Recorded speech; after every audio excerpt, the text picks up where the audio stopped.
Hello అండి. అందరూ బాగున్నారా? Welcome to Shailaja foods. నేనైతే కాకరకాయ కర్రీ చేస్తున్నాను. కొంచెం స్వీట్‌గాను, కొంచెం కారం కారంగా ఉండేలా చేస్తున్నాను. టేస్ట్ అయితే చాలా బావుంటది ఇలా చేసుకుంటేని. ఫస్ట్ అయితే కళాయి పెట్టుకొని ఆయిల్ ఏసుకుని సరిపడినంత ఆయిలు. ఆయిల్ హీటెక్కాక మినపప్పు ఏసుకోవాలి ఒక స్పూను. ఇందులోనే రెడ్ చిల్లీ కూడా 2, 3 రెడ్ చిల్లీ ఏసుకోవాలి. ఇందులో ఆవాలు కూడా ఏసుకోవాలి ఒక స్పూను. ఒక స్పూను జీరా కూడా ఏసుకోవాలి. ఇందులో అయితే గరిటె అయితే వాడకూడదండి. స్పూన్‌లయిని కత్తిపుచ్చుకొనే తిప్పాలి. ఎందుకంటే ఇదంతా బ్లాక్ ఉంది కదా! బ్లాక్ పోతే అంత మనకి కడుపులో పోతే అంత మంచిది కాదు. ఇవయిపోయింది కదా! పోపైతే ఎగిపోయింది కదా! ఉల్లిగడ్డలు కూడా ఏసేసుకుంటున్నానండి నేను. బ్రౌన్ కలర్ వచ్చే వరకు బాగా వేయించుకోవాలి.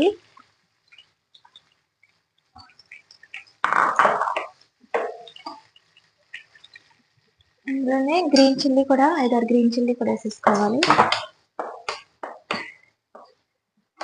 బాగా ఏగనివ్వాలండి. గోల్డ్ కలర్ వచ్చే వరకు, మంచి రంగు వచ్చే వరకు ఏగనివ్వాలి. ఉల్లిగడ్డల్లో సాల్ట్ కూడా సరిపడినంత సాల్ట్ కూడా వేసేసుకోవాలి. సాల్ట్ వేసుకోవడం వల్ల తొందరగా ఏగుతాయి. తక్కువ టైం పడుతుంది మనకి.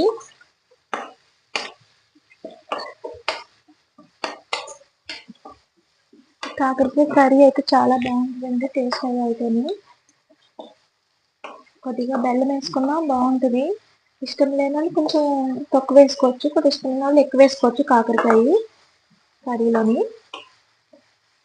ఎందుకంటే పిల్లలు తినలేరు కదా! కాకరకాయ మరీ సేదుగా ఉంటే తినలేరు కదా! అందుకని కొంచెం బెల్లం వేసుకోవాలి. బెల్లం అన్నా, షుగర్ అన్నా. షుగర్ కంటే బెల్లం అయితే చాలా హెల్త్‌కి చాలా మంచిది. బెల్లం వేసుకుంటేనే.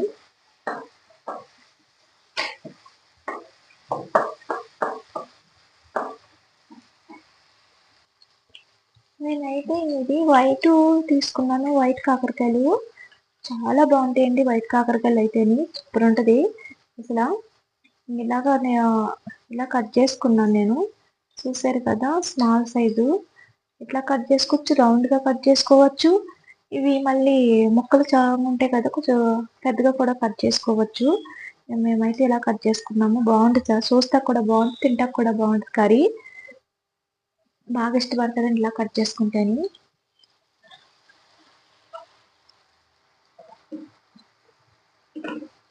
కొన్ని కాకరకాయలు అయితే గ్రీన్‌గా ఉంటాయి కదా!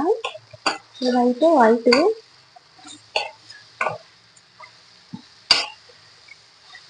మరీ వైట్‌గా ఉంటే కొద్దిగా యెల్లో కలర్ కూడా ఉంటాయి. Light yellow. మంచిగా ఫ్రై అయ్యే వరకు బాగా ఆయిల్‌లో బాగా ఏగనివ్వాలి ఇవన్నీని. పసుపు కూడా ఒక స్పూన్ పసుపు కూడా వేసుకుంటున్నానండి. అన్నీ బాగా మిక్స్ అయిపోయే వరకు బాగా కలుపుకోవాలి. ఎప్పుడు పోపు బాగా వేగే వరకు అప్పుడు అంతవరకు ఉల్లిగడ్డలు వేసుకోకూడదండి. పప్పులోను అంతే. ఫస్ట్ అయితే పోపు ఎంత బాగా వేగితే అంత టేస్ట్‌గా ఉంటుంది. పప్పు అయితే బాగుంటుంది.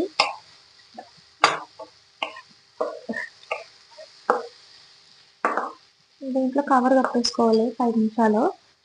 సిమ్‌లో పెట్టి బాగా ఏగనివ్వాలి. ఎందుకంటే ఫుల్‌గా పెట్టేసామంటే కాకరకాయలు అవి ఉన్నాయి కదా! మాడిపోతాయి.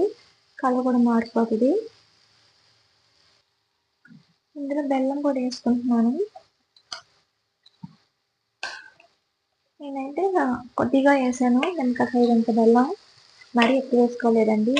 కొంతమంది ఏంటంటే బెల్లం ఇష్టం లేనోళ్ళు ఉంటారు కదా! స్వీట్ అదిని తినలేరు. కొంతమంది అంటే చాలా మందికి కొంచెం ఎక్కువ. ఎందుకంటే మా అమ్మమ్మకి బెల్లం అంటే చాలా ఇష్టం. బెల్లం అంటే చాలా ఇష్టం. నాకైతే లైట్‌గా స్వీట్ తింటాను నేను కూడాను. మరీ తియ్యగా ఉంటే అసలు తినలేము.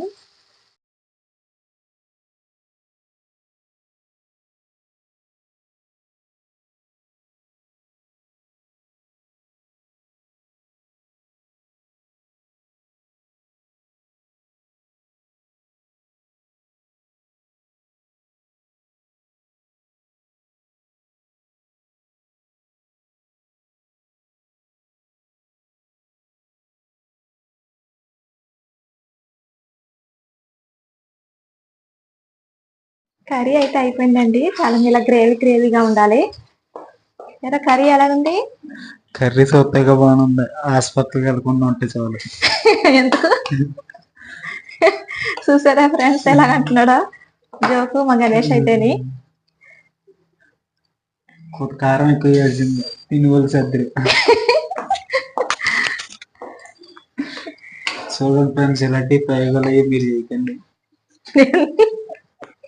పరిణాది దగ్గరలో పెట్టుకున్నాయి. హాస్పిటల్ కూడా అమ్మేసేది ఫోటో పోయించుకోండి ఇలా తీయాలంటే. కర్రీ అయితే ఒక గిన్నెలో తీసేస్తాను. కర్రీ అయితే అయిపోయింది కదండి, ఒక గిన్నెలో తీసేసుకుంటున్నాను నేనైతేని. ఇలాగా ఆయిల్ గా రావాలి. చిన్నపిల్లలు ఎవరు కూడా పెద్దోళ్ళు కూడా జాగ్రత్తగా ఉండాలి. కర్రీలు చూసి ప్రాణాలు పోతాయి.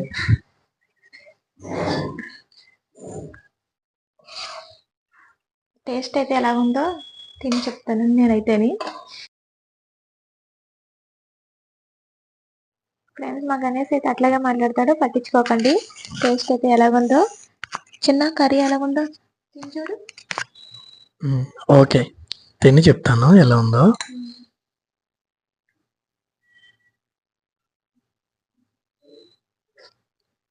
ఎలా చిన్న?